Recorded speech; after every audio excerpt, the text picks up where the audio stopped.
Dun, dun, dun, dun, dun. Da-da-da! Happy 100th episode. Thank you, Theo. I've never stuck by anything for 100 of whatevers. Nothing. Longest relationship I've had in a decade. Completely. It really is. We've been doing this for 2 years, and today is our 100th episode. I'm proud to say we've gotten this far. We've done some amazing things. We've had amazing guests. We've broken some crazy stories. You and I are still friends. Yeah. We've had awesome opportunities. You know, we did that live thing at the Entertainment Weekly thing. You know, we went and did the Yucca with the Dudesons, and we had our own kind of stunt playoff. Yeah. We've had some cool experiences off of this. Dude, I met a woman who got me an orgasmic meditation. Made love to a couple of women that I've met off of here, probably.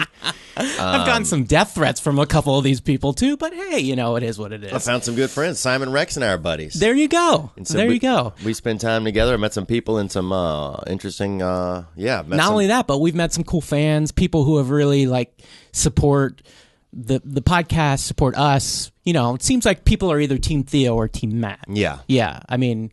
Most of the people I meet are Team Theo, to be honest. Yeah, a lot of the people that I meet are honestly young men, cute men, out on the road. And they're Team Theo. No, probably 17 or 18 and a half. And you don't get me their numbers? I'm not getting it. Look, dude, the last thing I'm being is aiding and abetting sex trafficking. You said 18 and a half. Yeah, I also said 17. Well, I didn't hear that part. We can pretend you didn't say that, but we've done 100 episodes, and you know what? I want to thank everybody for listening. I want to thank you, Theo, for your dedication to it and for bringing such. You're a great interviewer. You're a funny guy, and I'm just thrilled that we've been able to do that. And maybe there's 100 more in there. Who knows? Well, thank you, man. I want to thank you for keeping the ship afloat. You know, if there were 8 positions on the ship, you probably play 7 of the positions. And I really appreciated all your dedication, dude, and your inspiration keeps me going a lot of times. And thank you very much, man. It's been a hoot, that's for sure. It's certainly been a hoot. You know, for all intensive purposes, this would be episode 101 on our list, but Josh fucking Flagg, who was awful, we removed his episode from the thing. True, so this is episode 100 officially, but had that asshole Josh Flagg not been on the show. Yeah, dude, that episode got repossessed. I think the bottom fell out of that market. Yeah, well, there you go. That was the best, though. That was the best. Towards the end, you're like, do you even know who our names? Yeah, I was like, are you even here? Do you remember there was valet, and he drove his Rolls Royce or whatever up there. He came to us and asked for him to pay the valet, and I'm like, really, fucking dude? You got 2 struggling, people here, and you're in your Rolls Royce, and you won't even pay the valet at that time. Whatever. And who comes back inside to get $5? You know what I'm saying? Even if you're not rich as fuck. Yeah, it's just not worth your time. Anyway, well, let's not talk about that. Let's talk about our last week's guest was awesome. Josh Peck, who is one of the sweetest. Poor guy took a lot of heat, not because of our podcast, but because he did get married in the week before it aired. Yep, he got married, and he didn't invite his co-star Drake. Allegedly didn't invite him, and who knows? Who knows? And you know what? He got a lot of hate because people are just on Twitter and whatnot, saying, how could you diss Drake and whatnot? And I say, fuck them all. They don't know anything. Yeah. We don't know anything, but who are they we have no idea what the relationship is. Somebody where the fuck Drake at? Yeah. You know? And yeah, I think, completely. I think they might even be thinking about the wrong Drake, you know? The singer? That's the thing about Twitter. It's 99% of the people on Twitter, it doesn't matter. Yeah. They have no skin in the game. They've never done anything. And they'll say things because they can, and it's anonymous. Yeah. But I want to say that in our pantheon of guests, Josh Peck was in my top 10 of not only great, legitimate, real people, but I re-listened to the episode, and he was just funny and honest and a good guy. And so I am Team Josh all the way. Same here, man. Team Josh for sure.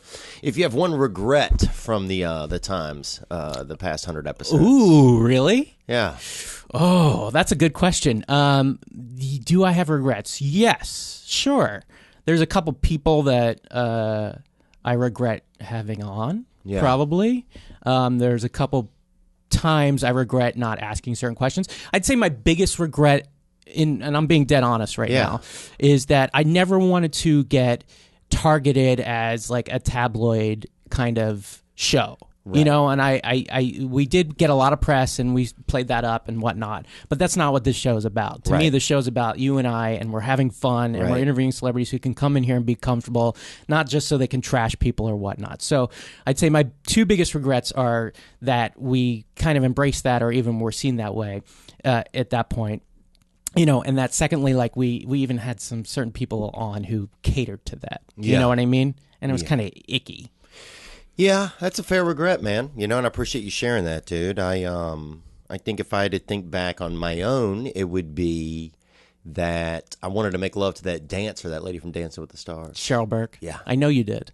And then we had bad press that came out about her. Yes. She and I were supposed to hang out, and then we had bad press came out, and she just wouldn't text me. The other regrets I have are not getting on The Amazing Race after Phil like I really feel like I let myself down there. Like I really had an opportunity to get on. Yeah. Genuinely, and I didn't do a good enough job. We tried a year and a half ago. Yeah, but we had the fucking host in the studio right next to us. The host producer who could have got us on the show, and he wasn't having it. On the opposite side, I'm so tickled pink. Wow. Of all the things we've gotten to do. And today's guest is just the perfect 100th episode guest. Yeah. He's a huge star, was a huge star as a kid, is now acting again, a big star again. He was a child star, and he's an adult star. He's a young Michael Landon almost.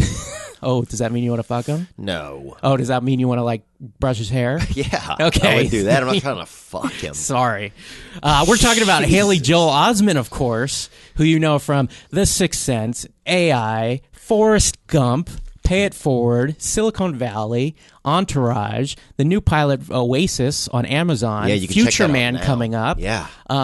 He's killing it again. And I mean, he's killing it now, like as a person that's like probably fully coherent of some adulthood. He's 29. Yeah. He's 29. Can you, I mean, not to put it in this way, but the kid from fucking Sixth Sense is 29. How old does that make me?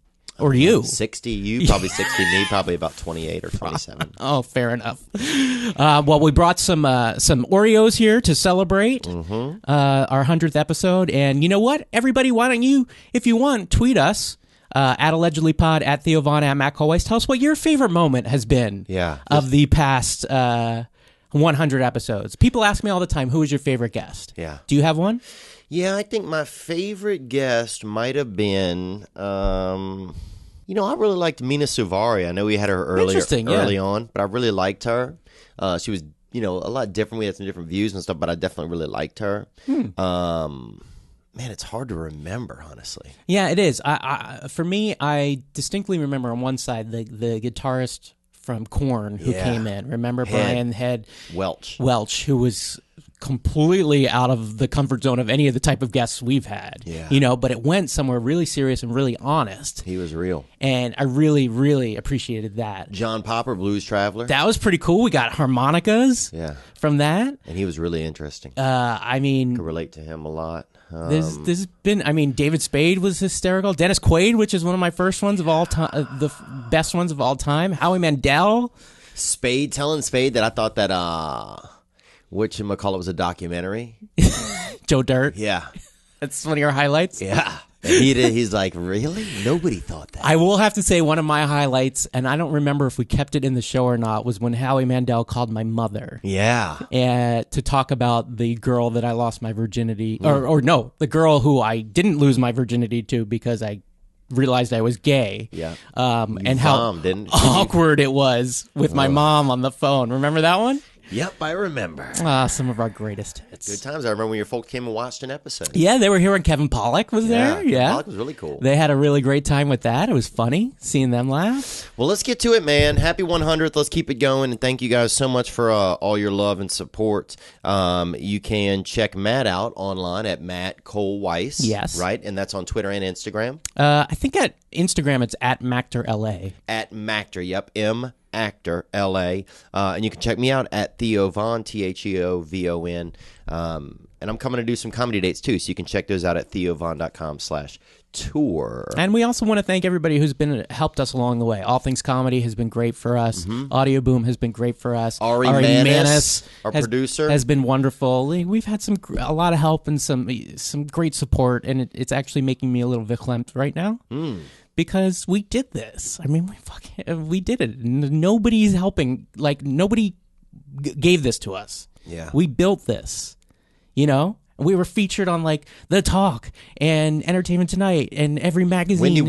Wendy Williams talked about us. You know, Howard Stern, like, this sort of stuff. Like, we did that. And that's crazy. And people told us we couldn't, and we did. So, good on us. And most people it was Cher who told us that we couldn't, I remember. No, what? Yeah. Cher was here? I know, I remember she tweeted something one time. That was a different co-host. Oh, and Ice Cube one time called me up. A little bitch one time on Twitter. Oh, really? Ice-T did. Yeah. Well, now I see why. Yeah. All right, everybody. We'll be right back with a Haley Joel Osment. Dude, yes. Guess what? What? Teenage Mutant Ninja Turtles. Yeah. Bob's Burgers. What am I guessing? Futurama. Okay. Rick and Morty. Yes. Those are all the things that are in July's Loot Crate. I really love Loot Crate. You do? I really do. I genuinely think it's a really cool thing, and it's one of those things. Loot Crate, we've been doing it for a little while now. They give you like little knickknacks or whatnot, shirts or little memorabilia, paraphernalia, whatever. And it's things that you put on your desk, you put around, and they make you happy when you see it. Yeah, you know, it doesn't take that much. Yeah, things you can wear, little things. It's just you're amazed at how many things that you remember from films or series from your childhood, and then also things from new series like Guardians of the Galaxy, Goonies. It's always a surprise. At my desk at work, I have my little Wolverine figurine, and I have the Rocky or the raccoon from Guardians. Oh yeah, Groot and yeah, and so like they make me happy when I just see them. You know, just sitting there. They're cool. So, you know, and I wear my Goonies T-shirt all the time. Wow. I wore it in Africa. Did you really? Yeah, Did they know it? Has it gotten there yet? They call it. That's what it was called there. No, interesting. Well, look. Then again, that's what everything there is called. So they could have been talking about Schindler's List for all I know. But this month, the theme is, as you said, animation. Yes. That's why you get items from Teenage Mutant Ninja Turtles, Bob's Burgers, Futurama, Rick and Morty, more in this month's Loot Crate. Yep, and if you want to geek out your pets, you can try Loot Pets as well. And if you're more of a fanatical fashionista, then try Loot Wear. Ooh, a lot of loot. And if you want a really big box with even bigger loot, you can try Loot Crate DX. Loot Crate's got monthly wearables and accessories with cult classics and your favorite franchises. It's an epic range of pop culture items that cost less than $20 a month. Yep, if you have a friend, family member, child who just likes a surprise and who deserves it every month, put them on the program. That's a good way of saying it. Deserves it. Yep, it's lootcrate.com/allegedly, ALLEGEDLY, and enter our code Theo, THEO, to save 10% off any new subscription today. You have until the 19th at 9 p.m. Pacific to subscribe and receive that month's crate, and when the cutoff happens, then it's over, and one lucky subscriber will also get a mega crate of seriously epic proportions. Limited time, check it out, lootcrate.com/allegedly, enter code Theo. Back to the show. I'm going to let you start, Matt, because you're fired up. And you should be. I see one contestant has brought notes and one has not, unless they're on the laptop. So. My notes are in here, bro. That's what he says. Out. He says the notes are in there, and then I need you to look at the screen, right? Because bro. I think it's porn or maybe something else that you're watching while you say you have your questions down there, dude. Traditionist. Never shows his tricks, dude. What is it saying? A traditionist? I've never heard that. A traditional? Anyway, hello, everybody, and welcome to the 100th episode of Allegedly. With me, Matthew Cole Weiss. And that's another clap I hear in there, yeah. Theo Vaughn, yeah. And our 100th guest is the one and only, the man, the myth, the legend, Haley Joel Osment. Hello, everybody. Thank you very much. What a great 100th guest to have. Oh, thank you. I'm really happy to be here for you. Awesome. This is a milestone for you guys. It really is, man. It really is, because you know what? It's hard work. Yeah. It's hard work doing 100 episodes of anything. We've had all types in here, man, and but we're really happy to culminate this what's it called? A circumnavigation when you get 100 or something? Come full circle? No, No. that's Your centenary or that's something? a gay meetup. Centennial. group, I think. Centennial. A centennial. Centennial. Thank you. Come on. I was just thinking 100 hours is about 4 days straight podcasting. If Yeah. you broadcast. Wow. Yeah. So you can when you go home, you can listen to all 100 hours of ours. I can, straight. yeah. Because I know that's what you want to do. That's what killed Otto Warmbier. They Oh, said. stop sorry. it! Sorry, too soon. Do My you, bad. ever listen to? I didn't realize till recently that you can speed up and slow down podcasts. and Yes. it really is messed up to hear that. It makes a difference, though. It does, Yeah. especially I talk slow. Just naturally, the letters don't meet each other as quickly in my head. Yeah.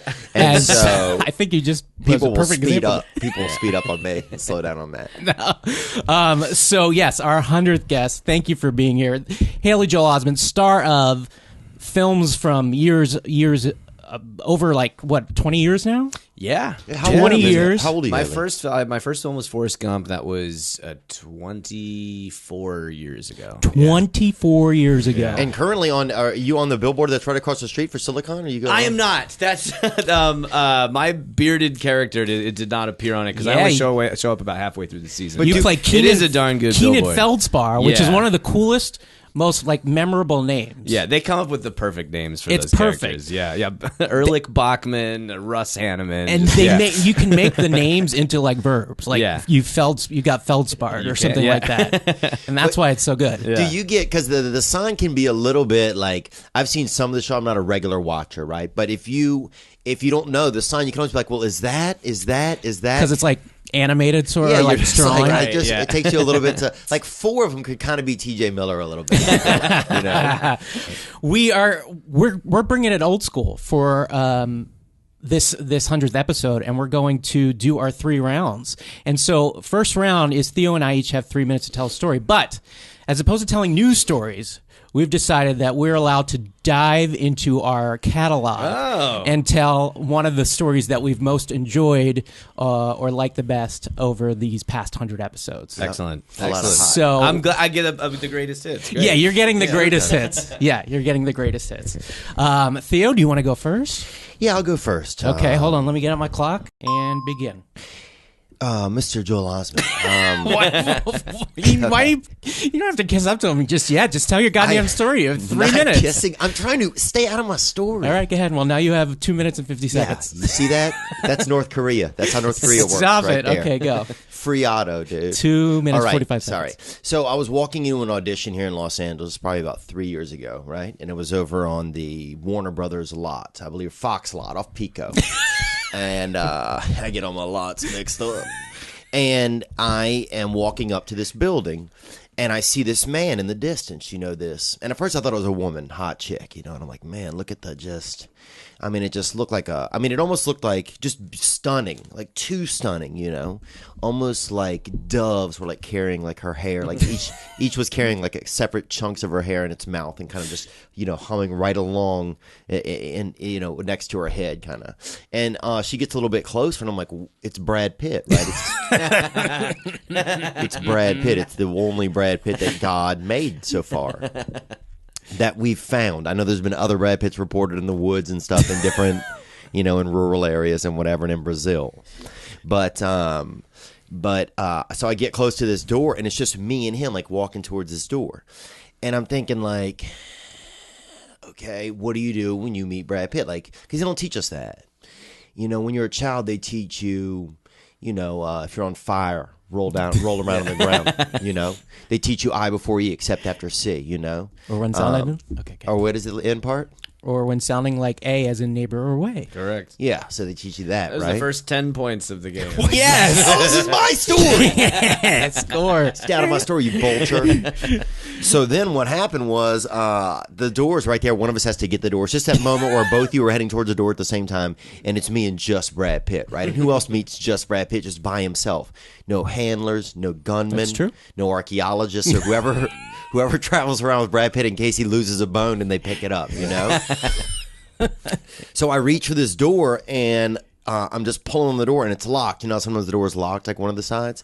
So the door is locked, it's the door on the left, and I'm just pulling it. And for some reason, I'm just nervous since he's right there behind me. And I just keep pulling the door it's definitely locked.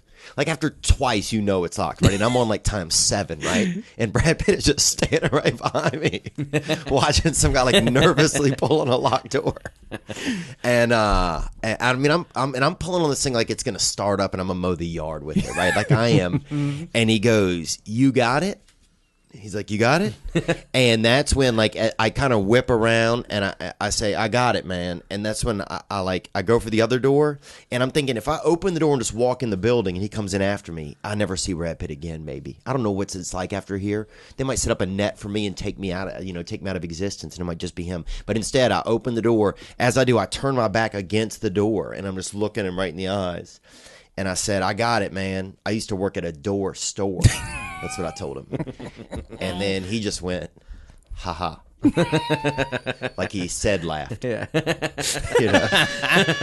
And that was it, man. All right, that's a very story. good. All righty. You went a little over, but I'll give it to you because I interrupted you in the beginning. Yeah, I think that's fair. That's and fair I will enough. award 100 points Ooh. to this story. Wow, I don't know. 100 for your besta? That's 100 for 100 shows. Oh, very good. Oh, yeah. Suave we go. move. Subliminally been in there. Suave move, Yeah. Osment. Now you're All right. Osment. You're not Mr. Joel Osment, and when he's not kissing, trying to get points. Gonna go through a lot of names, bro. This might be a nickname time. All right, you gonna do me? Yep. Well, Whoa. okay. 100 episodes. I thought it would happen by now. Yeah. If it's well, going to happen, it's got to be this episode. This is it. Yeah, that's not it. By the way, we brought Oreos to celebrate. Oh, yeah. So anything can happen. Anything can happen. So Oreos to celebrate. Okay. All Tell me right, when. and go. So I have a natural shake. It's called a benign tremor, and I just kind of shake all the time. It's a little, when I get nervous, it's a little stronger. So there's this show, Ray Donovan, and I love the show. And on it, one of the brothers, this actor, Eddie Marzan, who's When you say great. brothers, what do you mean? He's one of Ray's brothers on the show. Okay.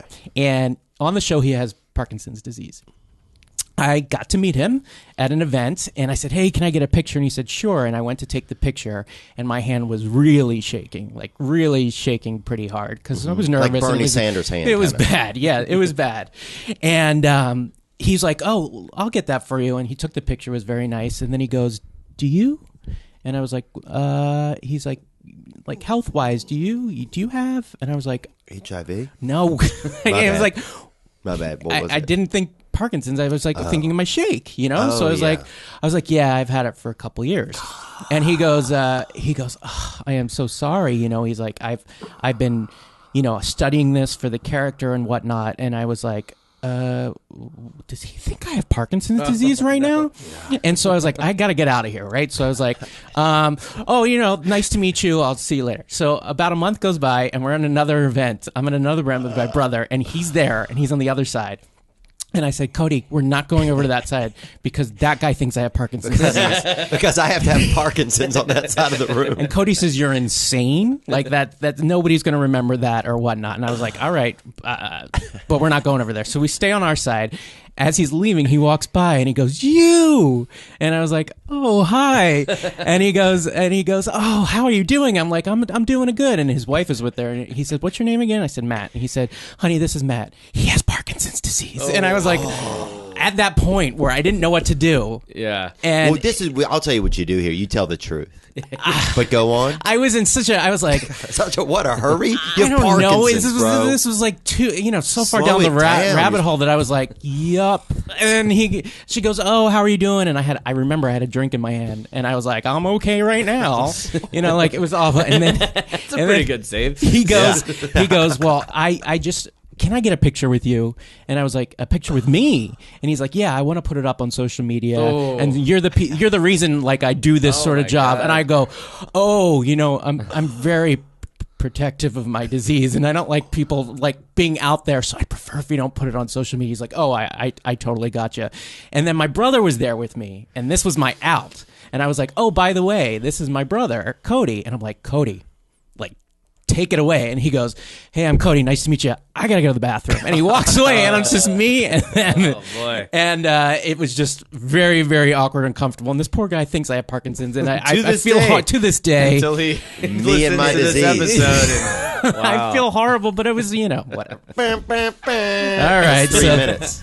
All Open right, this door, 3 let minutes. me- What am I gonna award that's that? I'm gonna say that Theo's save with Brad Pitt was slightly better than the drink one, so I'm gonna give you 80. What? 80 points. Yep. So For even the with awkward celebrity encounters. even with my 10 points for the You're down 10. But down who knows 10. what's gonna happen in the next That's round? true. There's That's points true. could Oh, fly you out went all down over your the 10 place. points with the disease. Yes, and the deception inherent in your Yeah, that was pretty stories. tough. You've never Yeah. pretended you had a disease for Yeah, anything. Yeah? Autism. You did? No. Most of my life. You I might have it. pretended? So what was your benefit? You know what? I don't want to know. Haley, have you ever pretended to have a disease? On film. All kinds. But Fair enough. But have you ever thought that you have a disease? We're going to go right into the question round here, and this will be Thought you had a disease. because I've had some hypochondriac issues. I know you've had millions of fictional live with it. diseases. No, I'm not much of a hypochondriac, but a funny thing did happen. I just shot this show in South Africa last year, Oasis, and on the way down there, because I had been to West Africa before because my friend studied there, and I went for like a month, and we traveled around. He was there for like 8 months, I think. I just got back from And- Botswana last Oh, week. cool! Wow, did you go Safari side. Yeah, that's Yeah. a great place to go. For that. My grandmother just got a bunch of money laundered off the internet. All right. Just want to be part of the She group. successfully laundered her money. Nice. Congratulations. Through the safari park. No one goes to West Africa. That's really interesting. It was amazing, and but I just knew, like, when you go to the equatorial zone, you need all sorts of vaccines and all this thing. And what's cool now is that when you get yellow fever and dengue, like it was like 8 or 9 shots. I went to this one doctor in New York before I went, and he was like rubbing his hands together when he saw the list. It was like, all right, they had 2 assistants like sticking them in each arm, and it was like one is like into the muscle, and one's just the one that blows up on your skin. Just all these shots. So I had done that in like 2009, and the good thing is that they last for like 20 years when you get them now. And when we did this show, I was like, I know Africa, you know, this is in the temperate zone, so it's a different set of shots. But I just told my agent, I was like, just check and see with them like what I need to get beforehand, because like I don't want to get turned away at the airport if I don't have the right thing in my thing. I go to the doctor in New York, and the doctor is like, I know you're really scared about going there. I was like, oh no, like I'm like what? And, like Totally through fine. the chain of telephone between the production company, like my agent, like everybody, like the story got blown. By the time I got to the doctor, he was like, you don't need the yellow fever shot. I was like, I'm fine. Like it was so like felt like put out by me. Like he brought in this map. He's like, the malarial zone isn't here. Okay, That's Hollywood for you. But, Look at how I was like, I'm not. I was like, this is ironic because I don't care about this. I don't think I've ever thought I had a disease. So. No. I think I thought I've had ever had a every single disease at one point or another. Have you? Right now, I think I have about 4 or 5. Wow. Yeah. Absolutely. Especially coming back from Africa. I bet. carry a thermometer around with me. Do you really? That's how Where do you I- hold it though? Stop it. Not that kind of thermometer. Well, no. Oh, I also, when the Ebola doctor came back and went to Brooklyn and caused a minor kerfuffle and a whole series of people freaking out that year, they were like, he went to a popular Brooklyn bowling alley. And I texted my friend, I was like, I bet it's the gutter. I bet he went to the gutter. It was this bowling alley we go to all the time. I was like, wow. That would be funny if we all picked it up from the bowling alley. That would be Called the gutter, horrible. but everyone was fine. Ebola? Yeah. Ebola? Yeah. Wow. Ebola? Oh, the pun was sitting there. Yeah, the pun was sitting Waiting there. to be picked up with 3 fingers. Points. Yeah. It just Points, it just points. Oh God! Oh yeah. Pun Okay. points. All right. That's Pun points. 25. Come on. it just 7/10 splits your white blood cells. Is that good? Yeah. 5 points. Yeah. Guys are animals. So wait, are you new? Do you live in New York? I do. I moved there for college in 2006. Hey, NYU grad here. Oh, nice. Alma What mater. did you study? I was at the film school. Oh, I great. went to Tisch. So it's 721 Broadway. We were in the same. Yeah. When did you graduate? You don't have to say. Was there ever another college in contention for you, Haley? I went on, the college trip thing. My dad and I drove around the East Coast and looked at, I think it was Brown and Boston University, a couple other places. Oh, so really the upper but echelon of some colleges. I wasn't really sure what I wanted to study during which is also, kind of weird because the college admissions process is so like lengthy and difficult. Right. And you're taking all the tests. And you got to know, you have kind these of. clubs. It's crazy. And it's probably even harder now, 10 years later than when I did it. But as soon as I went into that building at NYU and like they had less of a fanfare for the college tours. It really seemed like people were like working in this building, and I was like, oh, I like this, and I like the prospect of living in New York City was really exciting, and it stuck because I still spend a lot of time there. And so it was experimental theater. Is that what it was? Yeah, ETW. Did you ever consider anything other than acting as something to study in college? Well, yeah, I did consider studying film, but I felt like, and they have a wonderful film program there. I felt like that had it was possible that would be more redundant than what I could learn studying theater training there. Yeah. So yeah, it was a really great time there, and my classes had really cool success. Sarah Sutherland was in my class; she's on Veep now. Yeah. Olivia Sandoval's on Fargo, and many other people in our class have been popping up here and there. So it's an exciting thing. One of the things I found when I went to NYU is there's a little competition, especially when you're in an artistic sort of thing, maybe in the film school, where it's like everyone's picking apart each other's films to prove their point or whatever, to show that. Now, did people resent you as someone who already came in with success? No, and in a lot of ways, many people in the program had a lot more experience than me with theater stuff, and like it was a really broad group of disciplines that came into there. I mean, I had a friend who got hired by Cirque du Soleil right out of college, like was in their main show in Vegas and everything. And it's like, it was a really talented group of people from places all over the world. And there was no weirdness really. And it was kind of nice because I was there like just as Facebook was sort of getting going. And like, I didn't have a flip phone until I was 25. Like there was a really nice like closeness and immediacy to what we were doing, and like and a pretty good degree of privacy in as much as is possible doing something like that. So yeah. And did you feel because I know that your mother was a teacher, right? That's That's I read. Right. Yeah, right? 6th grade. And did you good background? 15 points. Did you ever feel, or do you still feel sometime like you would want to go in one of your parents' footsteps, like outside of acting, like maybe afterwards or as a side career? I respect teachers a lot. I don't know if I'd be patient enough to do what my mom does with, she's had class sizes for a long time that are like well into, 35 or more kids. Yeah. And she teaches 6th grade, which is a really tough year where you're dealing with some really intense like emotional transitions for kids, as well as doing a tough curriculum. And like depending on how middle school breaks down, it's like your last chance to reach kids before they set off into secondary education. So yeah, she's an amazing teacher. And my dad studied theater acting and ran a theater on Santa Monica Boulevard. So in a way I am sort of following in his footsteps, right? And he was really important in me learning the technique of, preparing a character and script study and all of that. So it was a really incredible resource to have, as I was learning how to act. One of the questions I wanted to ask... I forgot to give you 10 points as an NYU alum. Oh, thank you. A little favoritism. Thank you very much. I wanted to ask because you grew up and were around adults so early, and not only that, but while you're doing the roles that you did, you had to get in touch with some kind of adult emotions at a very early age.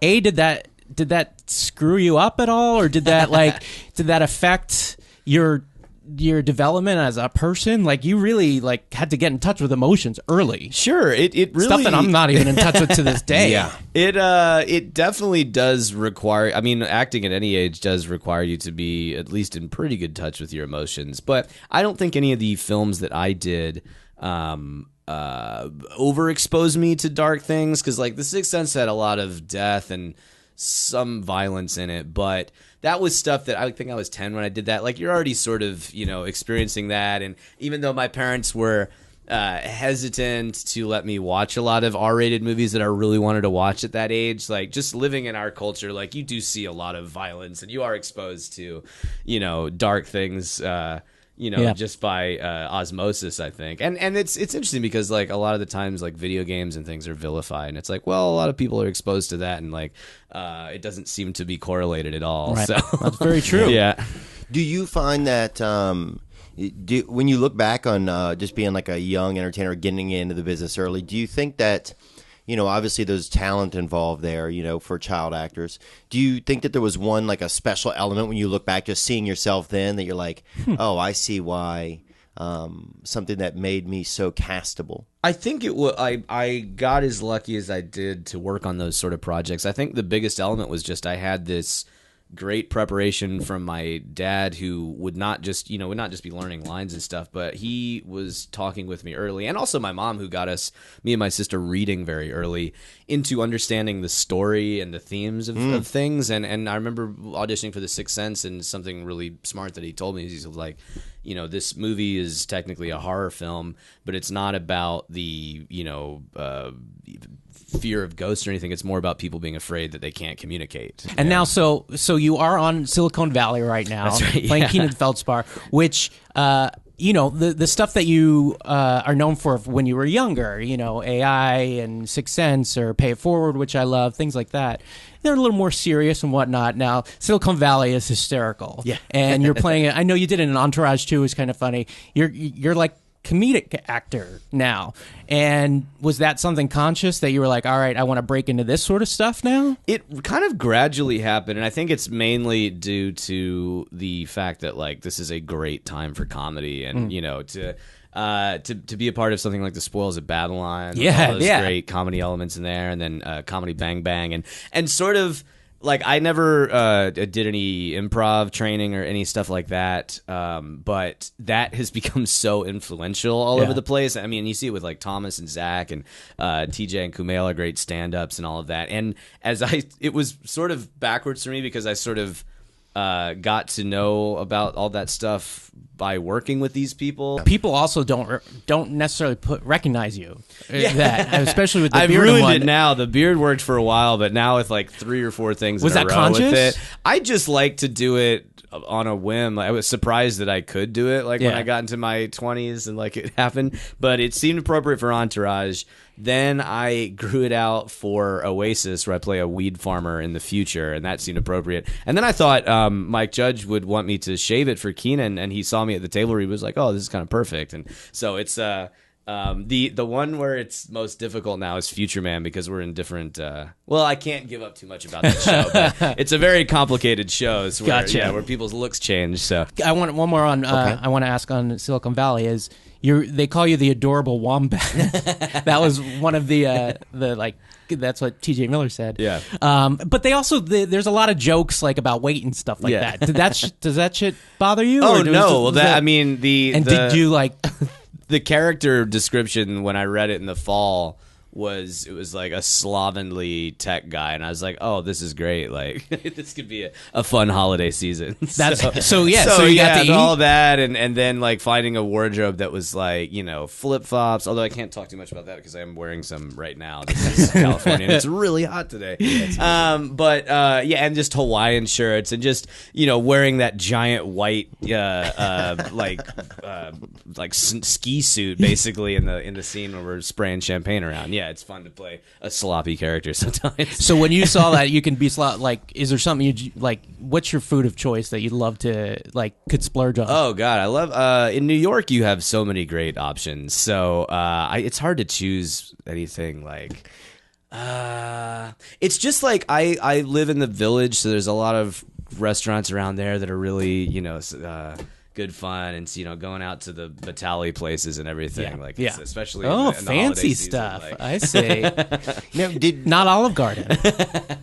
Well, in a pinch, if you're working in middle of nowhere sometimes. That's a funny thing on little independent films, because people have an idea of actors that's true a lot, where people are drinking green juice and going to the gym at 5 a.m. But when you're working in some parts of the country on low budget films where there is no gym, and the only thing that's open when you're done working at midnight is terrible food, it's a very interesing food. You gotta do what you gotta existence. do. Yeah. And I saw something in you remember the South Park special 6 Days to Air, and he's having a minor not panic attack, but he's just very stressed out at their deadline. He's just eating McDonald's in his office, and he's like, I just know this is gonna make me feel good for 20 minutes. He's like, I don't care what happens later. It's that could be shooting in Indy sometimes. That's funny. I know what this will taste like. And what was this experience on Oasis like? So you said you play a future weed farmer. With Richard Madden, but I get right? caught, and then with Richard Madden, who's fantastic. Oh, yeah. Richard Madden. He was in Cinderella. He's the I didn't see that. he's the handsome Cinderella Which Man? one? No, not Cinderella Man. the new one, like the Kate Blanchett one. He was the handsome. Did it already come out? Yeah, a Oh, while okay. ago. I didn't He's see that one. he's very Yeah. very very handsome British guy. Something Scottish. Are there any Yeah, cool Scottish. chicks in it? Yeah, Ansha Trout is in it. She's Again, I'm just awesome. sitting here Let's talk about more Richard Madden. I'm listening to Matt tell me about how handsome this guy is. It's Very undeniable. handsome. Yeah, Yeah. He's a good You looking got guy. to look into his eyes. Yeah, so much. Yeah, Oh. that's kind of one of the posters. Is his Yeah, big I know, I blue saw eye it. blown up. Yeah. Now, does it get kind of sensual out there when you guys are out there kind of like in a rural spot and it gets, options get limited kind of?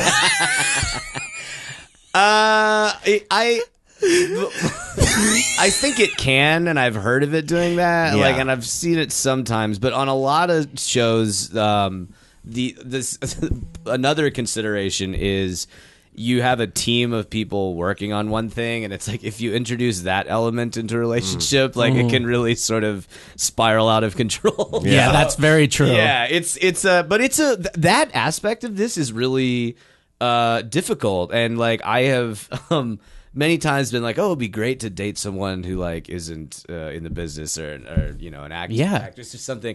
But it's hard not to, hard not to, because those are sort of the only people that understand a job where you're like, oh, I'm going to South Africa for 3 months tomorrow. Goodbye. Right. Yeah. Like that kind of unpredictability. So it's an interesting thing trying to maintain relationships. in this Are you job. in a relationship No, now? I actually had a pretty long one end right before I went to South Africa, and then if we get picked up, I'll be there like a lot for hopefully many years, because I really like this show. Do you, and so is there a way that you kind of, a lot of celebrities navigate, like people will use Raya, the dating app, people will use. I don't think I could. That's so Or amazing. have their to me. I've heard managers that they reach have, out. I've heard that people have done like Tinder. I don't know if this is true or not, but like it will verify people, and I was like, wow, I didn't know that. That's Wow. I like to didn't put know yourself that. out there in that way. Where like, yeah, That's pretty I ballsy, imagine yeah. that there's a rating for you. Like, Yeah, I know. Yeah. Like guys will jump on. Like I know some pretty famous guys that'll kind of jump on Tinder, like once in a while to kind of Right. grab a date. Before Yeah. they get too caught. But Yeah. then on the Raya ones, you'll see like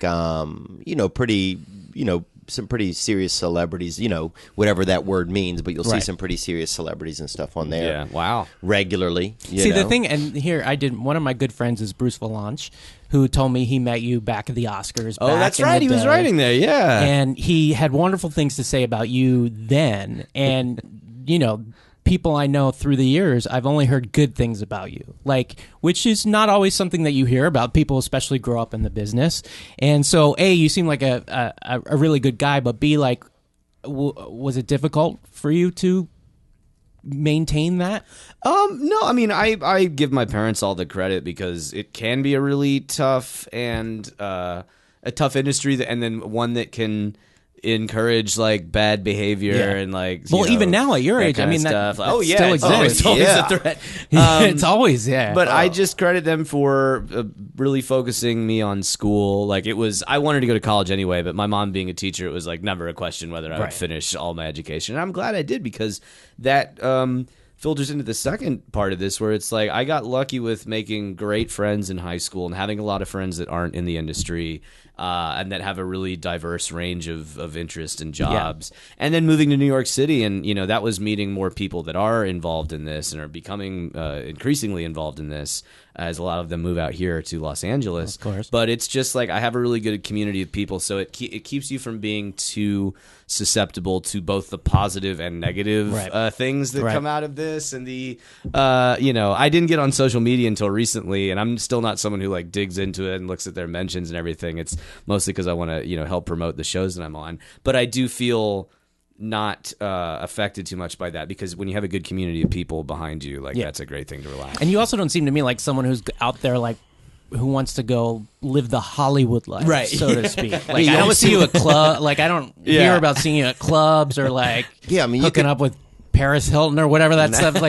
jerking off somewhere, doing something crazy. You could do that. No, I don't hear that about many people. People I'm are trying doing to that. remember the last time I heard that headline about anybody, but I'm sure it's happened. There was that guy who did Oh, that. in San Diego? Yeah, who was that guy? Oh, yeah, that was no good. The fundraiser guy. I know. Theo's had it happen to him. That was also a good South Park I haven't been a episode. part of anything like that. Didn't you get when you were growing up? Oh, some guy was at the movies and got a hand job under my arm basically for film, the movie theater. During Pumpkinhead. You remember that film or not? That was probably before your time. Stan Winston did the monster for Yes. that. We when we were on About an angry vegetable that kind of terrorizes like a local area. We were in middle school going to some soccer tournament, which is hellish in L.A. because you get on like the yellow school bus and then take you a wait 4 2-hour hours drive in rush hour after school. And on the freeway, like some kids looked down and there was this guy jerking off in his car, like out of boredom. And one guy took a big block of ice out of the Gatorade thing and smashed it on top of his car, like out the window. Wow. Yeah, it was good times. Good times. You know that guy thinks that God was telling him not to do Right. that. Just bring it up. Bro, don't you jerk off on my freeways, boy. No, you seem like you could almost be any guy like in a new country band that's really starting to take shape, you know? Do you have to fight for stuff now? Or is it... you got to audition for a did you lot audition of things. for I auditioned Silicon for Valley? this, yeah, and audition for Oasis too. But, Really? But yeah, I mean, that's one thing that takes a long time is that like people have an image in their mind of you at a completely different age. And, you know, that comes with the territory, and it's just But in a way, I also kind of like it because you know, with Entourage was one of the first times where people were like, oh, like I didn't even know it was you until the credits. And as an actor, that's kind of exciting, Right? You can disappear into a role and you can explore different looks. Especially I'm definitely when gonna have you're- to go in a different way with this because my disguise is ruined with the beard and everything. Yeah, so. I'm picturing wigs and dresses next. No? Oh, sorry. He tries to do this to all of our guests. No, that's not true. He tries to get us all in dresses. While we're on Silicone, real quick, as someone who's on it and knows it, can you give us any insight into why TJ's leaving? I spent time with TJ in New York and It's went a to loss. the opening for his special, which is hilarious. Yes. And he and everyone on the show is super nice to me and great to spend time with. And I think he just saw a natural end for his character. It was an amicable departure with him and HBO, and I was really felt lucky that I got to work with him on his last couple episodes. Will you be continuing on? I certainly hope so. I think they're just starting to write it, but we had a great time. I think the character was a great. It's pretty memorable. Sort of, I mean, yeah. a It's nice part of kind the fabric potential now. antagonist for them going forward. So yeah, I really hope that they find some. Some times for Keenan to come back. If Oasis goes, I'll be in South Africa about the same time they're shooting, but hopefully we'll be able to work You make it something work. out. Do you have anything to do with TJ's departure? Can you tell us? No. Just wondering if you. I will not work with that Osment kid. He couldn't stand, to be honest. No, I was yesterday. How many people call you Haley Joel Osment as well? That's what I wanted to know. Like It an happened Osment? once, Yes, and I was doing. and think that you're part of the Osmonds. Yeah, well, it's not spelled the same, but maybe there is some Of course not. background. Yeah, but I was that talking- happened in New York when we were doing press last week. Where it's like one guy like psyched himself out, or he couldn't remember which one it was. I'd looked it up before and then couldn't remember. Like, yeah. And what other celebrities have there been? Some celebrities you've been confused for in the past, or just that people have like accused you of being? Not really. The one thing that can be difficult is like when people are like, tell me what movie I'm thinking of. It's like, I can't do this game show. You got to pick a good one though, like League of that Their happened Own. to me one time where I was in a suit. I was late for something. I was running down 6th Avenue talking on my cell phone, and a guy grabbed me and goes, tell me what movie you're from. You got to be like, I was Stillwell in League of Their Own. Yeah, just pick a random one.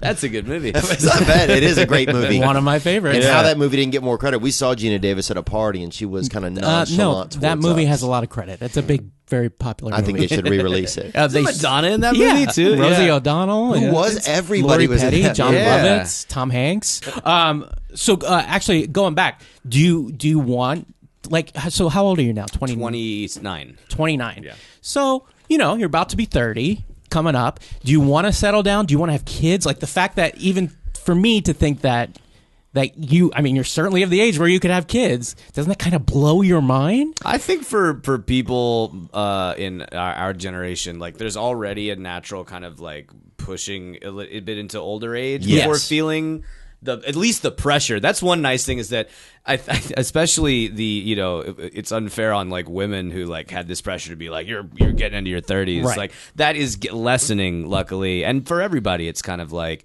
you want to get your career set up before you start trying to support and build a family. For True. a lot of people. Yeah. So for me, I think from early on, I always kind of knew like I won't feel the desire to do that until I am willing to just live in one city and do things like that. Do you know, like when I was at NYU at film school, we watched The Sixth Sense. Oh, no way. That must be Wow. weird, but like It's cool. I mean, he killed that movie, and it's crazy now because he was my age now when he made that movie. He was 29. That's so. weird. Yeah. I'm sure people quote it to you all the time. Does it drive you insane? No, it doesn't happen too much anymore. And at the time when the movie did just come out, it was mostly surprising because we hadn't circled that line as something that was going to like this Stand is the out. tagline. Like the line's life really took us by surprise. And I know also you're a baseball fan, right? Oh yeah, big Dodgers fan. so you got that it's on Dodgers that's on keychain. my keychain. Yep. Dodgers fan. Yep.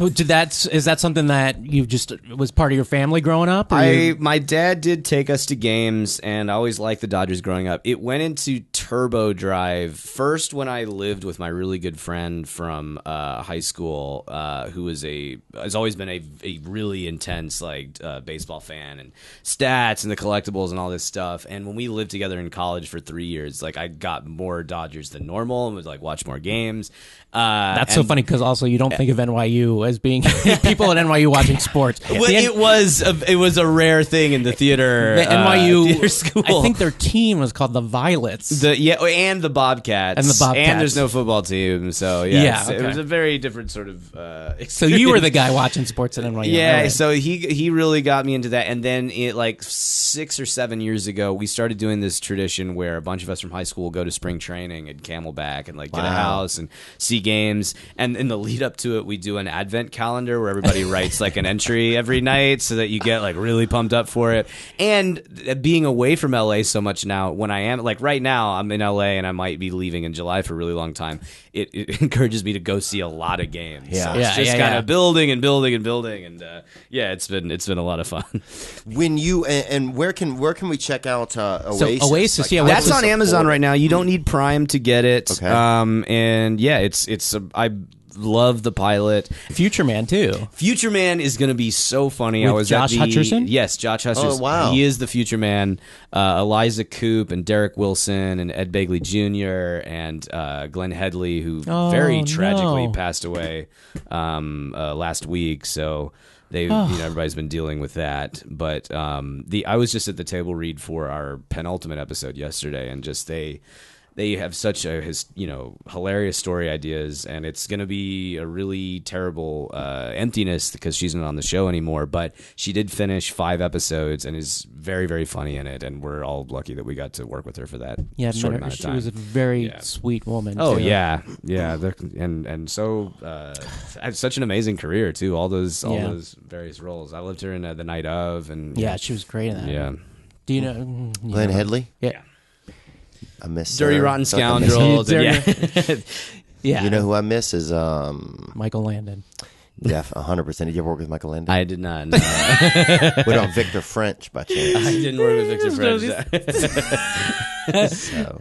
Okay, and so hopefully we'll see you again on Silicon Valley. In the new Yes, season. I really You hope have a that lot of great happens stuff. again. Do you ever feel like you have, this will be my last question, I think. Do you ever feel like you have had almost 2 careers in a weird way? Or is there any because I can't remember things I did when I was, 6 to 15 years old, true. even if they were amazing things. Yeah, there is a part of that, but in a way, like working on films that were that involved, like it kind of burns it into your memory in a strong way. Because I have really in-depth memories of shooting The Sixth Sense and AI and all these other movies, just because, it's like, and in a way, like having kind of a regimented schedule.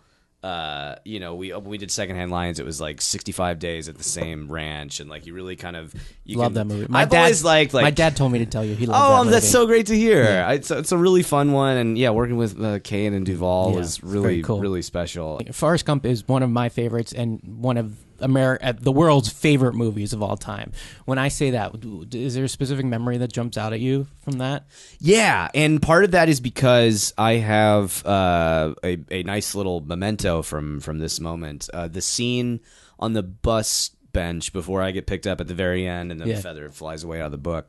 Tom Hanks and Robert Zemeckis weren't completely satisfied with the dialogue that had been written for that little scene, and there had been this torrential rainstorm. We were shooting in Beaufort, South Carolina, and it was basically a swamp. And base camp after this rainstorm was flooded up to like a person's knees, adult person's knees. So an AD carried me and his waiters over to Robert Zemeckis' trailer, and I was just in there with Tom and Robert Zemeckis, and they rewrote the scene. And Tom Hanks on legal yellow legal paper wrote in red pen like the new dialogue that's actually in the movie, and gave that to me to go and like memorize with my I can't remember if my mom or dad or they both were there in the trailer, and then we performed the scene, and I still have that framed like this little that's Tom Hanks written dialogue That's there. pretty cool. Yeah. And now my second question is, we've told you two weird, awkward celebrity encounters we've had over your years. What jumps out as the weirdest or most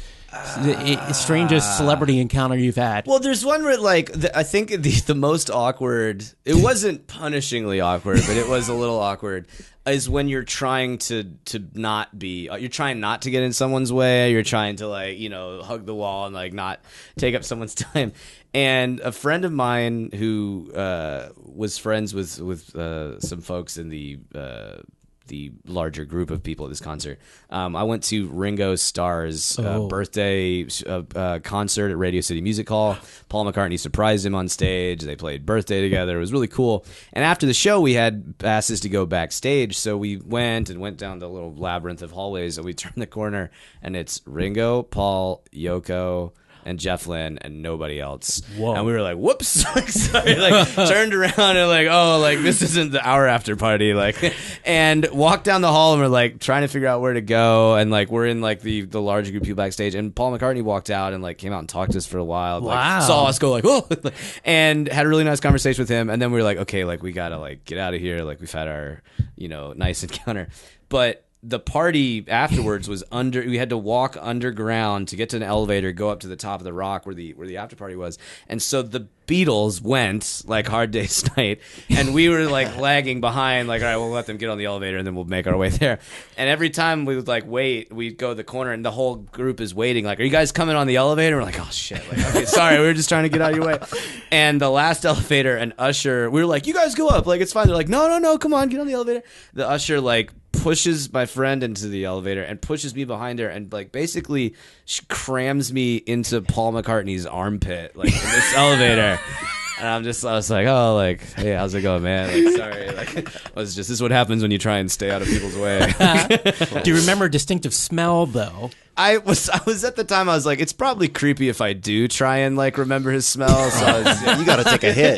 You got to take a hit off of McCartney. He's probably good. I think he's probably nice good smelling, man. Wow. Okay. Well, that wraps up round two. That's round two. And so we got. So I haven't been doing. It's okay. I think that this was a pretty great. Still one round. Pretty great, evenly matched questions. I'm going to give you each 500 points. Wow. All right. The great conversation. Thank you very much. And round three. The totals right now are pretty close. We have Matt at 625 points. Ooh. And we have Theo at 620. What? And I think it was a little corrupt because I gave him the extra boost for the NYU alumni thing. That's not corrupt. I'll take what I can get. That's okay. There might be a correlation that we don't know yet in our lives. It was a very expensive education. I will take what I can get out of it. Yeah. So, I've actually eaten at a Chili's in Beaufort, South Carolina. So really? We might have a connection. Wow. You never know. Well, that's funny. We were talking about being in small towns and the food that you have to you eat there. Yeah. Well, you just brought it a little bit full circle. When I was there in the early 90s, it was Quincy's. I don't know if that's still. It was like a southern buffet. It can't have been that great. Yeah. Okay, so round three. All right. Anybody have any ideas? Well, I was gonna say if it comes to a tiebreaker, this is not a very involved. But I was your coin flip could be the Oreo twist to see who gets the cream. That's if it comes to a tiebreaker. That becomes a tiebreaker. What sort of games do you guys had play? enough cream this year. We've done. Sorry, Matt prefers the company of adult men. So I just Thank you didn't for want saying adult. Well, yeah, Very safe. Thank Very you. safe. this Yeah. guy Ubers around. He Ubers at USC all the time. Stop it. That's not true. But Okay, I got it. Oh. All right. So we're gonna have a contest between the two of you. Mm-hmm. I will abstain.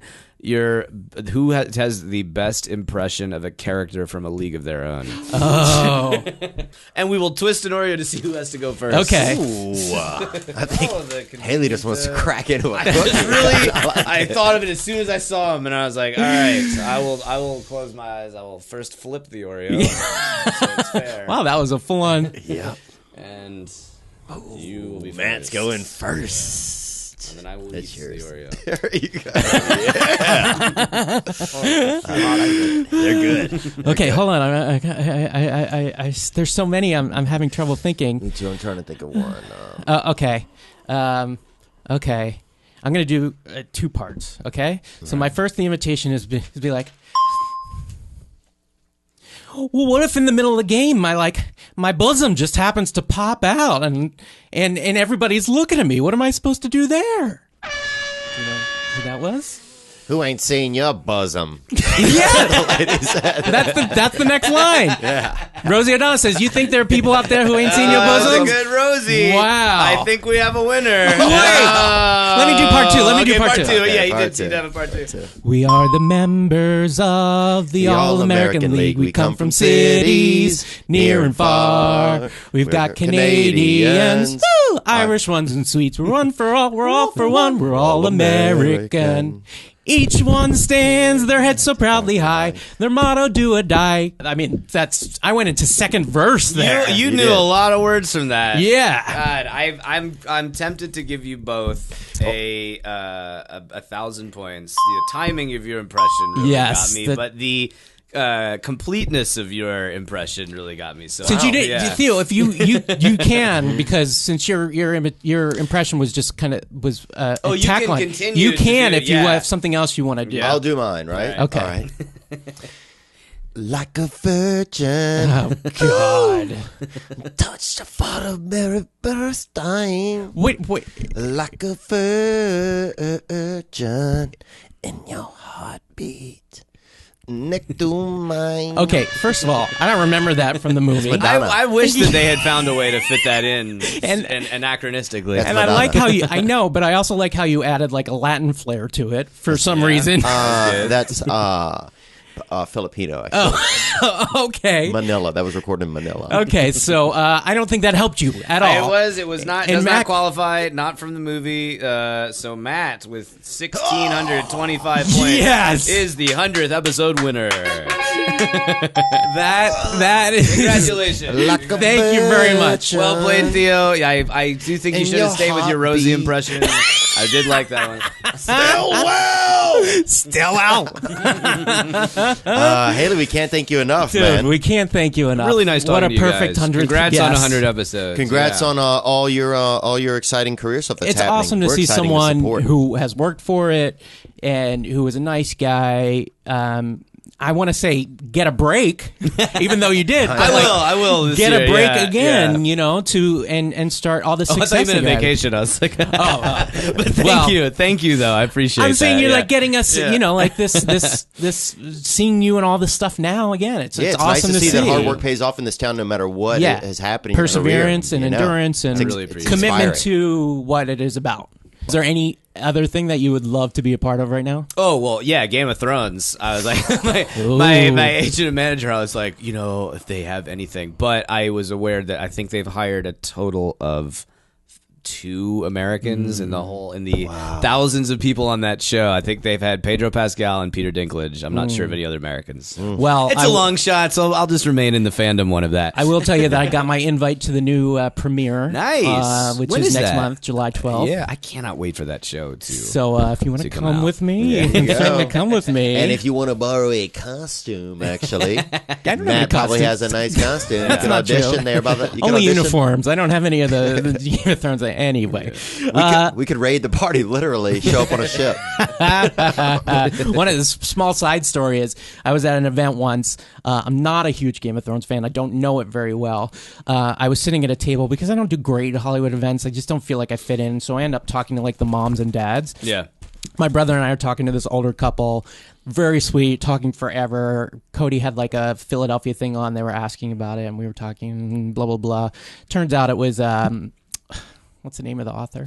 George R.R. Martin. George R.R. Martin. Wow. And his wife. He knows a lot about a lot of things. He's wife, a great film master. She gave me her email, and she was like, you should come visit us in New Mexico and stay at our ranch. And I didn't know it was like famous, who it was at the time. So I once I found out, I was too intimidated to go stay at the ranch. She was like, you got to come for the hot air balloon festival. I read in an interview that he did that he and his wife had gone to see The Sixth Sense and had both passed each other notes before the end going like, he's dead. So oh, really? I'm okay with him claiming to have figured it out. Wow. They're pretty smart people. He cracked the code, man. He's a code cracker. He knows what's coming. Wow. All we right. should predict. He could be like our Nostradamus.